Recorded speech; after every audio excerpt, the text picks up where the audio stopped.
Yeah, it's another class. I think this should be our class 10, and I think it's the last of the series regarding exponential and logarithmic equation.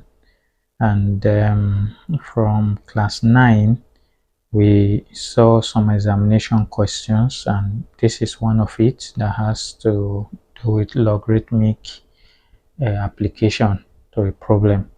So getting started, look at the question before you. Just try and give a guess. How do you even start this? But you should know that what you are looking for is for x to be on its own. What should be the value? Whatever the case, the first thing you should just do, the first step, divide through by 7. You know this is multiplication, not addition. So if you are dividing through by 7, 7 can only go with just one of this and with this, not 7 dividing this again, because everything is going together. Now look at the expression. See, all of it divided by 7 with 7 multiplying this, so it goes. So 7 into 294 is 42. So we come to a simplified expression like this, and from there we go into introduction of logarithm. I use the word natural log because we are considering that it is to the base 10. I think natural log is to base 10. So if you should introduce log to both sides of the equation or the expression, you come to have it as this. Remember, from the law of logarithms, one of the laws says that once you have a logarithmic expression that is having a power, in order for you to express it, you take the power backwards. And also remember that says that when you have log a and b, it simply means it is log a plus log b when you are multiplying two expressions. So remember, we just introduced log to both sides, and we are now taking the logarithmic expression for this plus log of this. Logarithmic rule, there is nothing that is magical here.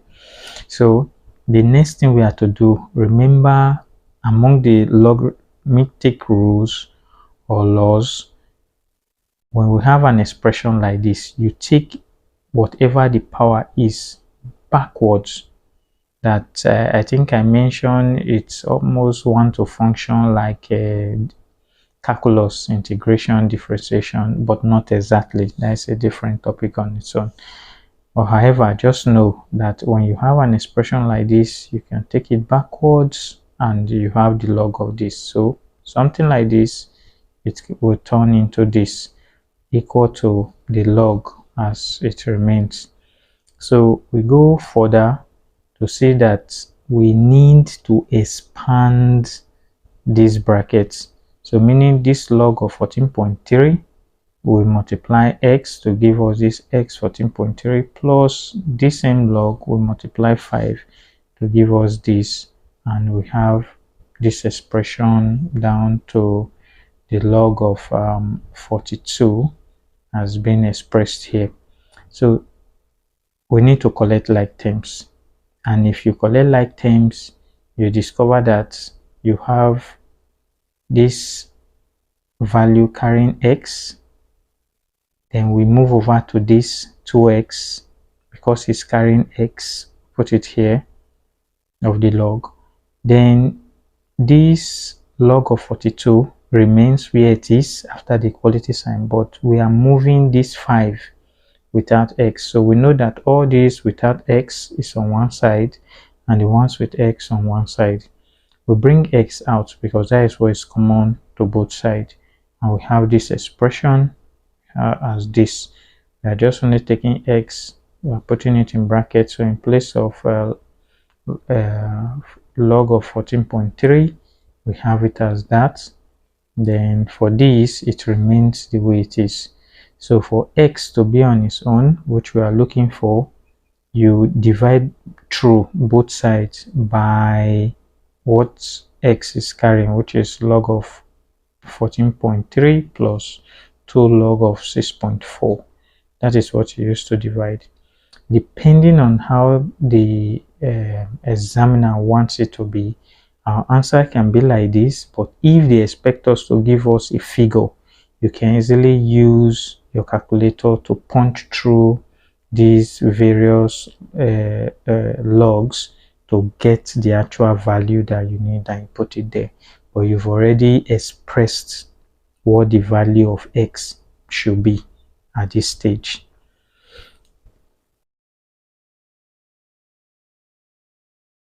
Okay, so this is the next question. I think this is a little bit straightforward. We don't need to do any division or any other rearrangement. You just introduce your log directly, and introducing the log will give you this expression, putting log of both sides.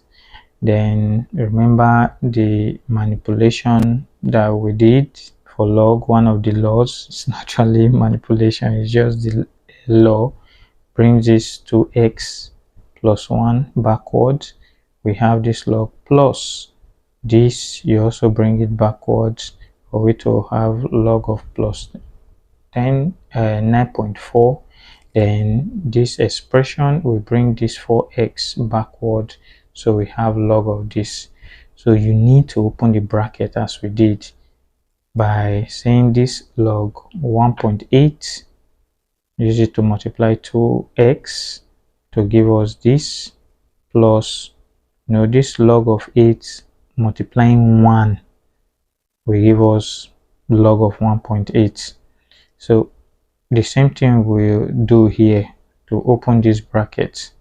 Look, we have to multiply with 2x to give us this, minus this times this to give us this, and this our expression remains. As we will always do to collect like terms, anyone that have x, because we want x to be on its own at the tail end. So we have it here, we have it here, we have it here also. So just look at the expression, what we simply did. This is carrying x, that's why it's here. This is carrying x, that's why it's here. Then this, after the equality sign, is carrying x. So when you bring it to join this, it turns to minus this expression, equal to this is carrying minus already, but there is no x attached. We bring it with passing the equality sign, comes over to the other side. Then this log of 1.8 is carrying plus, but when it's coming to this other side, passing the equality sign turns into minus. This that was previously minus, when it's passing, it turns into plus. So that is how we have this expression. Then we brought out the like terms, which is 2x. We are now having log of this, no longer nothing behind it or in front of it. It's usually confusing which is front or behind. Plus this same thing, there is nothing here again because we have factored it out, and this, in place of this we already have 2x, so it's only 2 that will be left because it's double of this one expression we already have, which is this. And remember, log, when you have minus, log minus into log simply means divide, which is the quotient rule that we talked about. So we just express this as this. So making 2x stay on its own, you divide both sides by the whole of this expression. So this log 9.4 over 1.8 on its own divided by what we have here. So at this point, so in order to remember, it's 2x that is here. When we divide both sides by 2 also, 2 will be multiplying the whole of this expression still. So we can leave our answer as this. If the expression, they just ask us to give an individual expression or answer for it. But if we are requested to have a value, all you need to do is just to punch with your calculator. It will be a straightforward imputement of values, and you get your answer directly. So we'll be taking the very last question we have on that exam question. The question 3 has already been solved as an example in one of our classes, so I feel there is no point repeating it again. All you need to do is just to go to the examples of exponential equation. I can't remember the actual video, but you get it out from there. So for this, we just have to convert to exponential log, and the exponential log has been explained in one of the videos also. So you just take this to the power, this log, the base, which is 2, will now be the constant here, and this value here will turn into the exponential power, which is this. And when we express this, anything raised to power 0, I've told you severally, it's 1. So we have this as x squared plus 2x plus 2. We're bringing this 1 down here. Minus 1 is equal to 0. This is only like 10. It's like 2 minus 1, which is 1. We have an expression. So at this stage, I will also say pause the video, try to get the factor. If you know factors, it's pretty difficult for you. If you can get it, it's easy. Well, as it has always been easy. What will you multiply together to give you 1? Definitely 1 times 1. If you add that 1 and 1 together, will it give you 2? Yes. So it simply means that your expression will be x plus 1 and x plus 1. And when you take it across the equality sign, as I always tell my students, that will now be minus 1 minus 1. It means that x is having the same solution. It's minus 1 minus 1. As easy as that, straightforward. But mathematics is good, or it will be part of you when you practice. Just keep practicing. So as I will always suggest, click on the notification bell, subscribe, like, share. So the main purpose is for you to get acquainted with this MTH 311, and when you see questions in the exam, it will not be pretty difficult for you.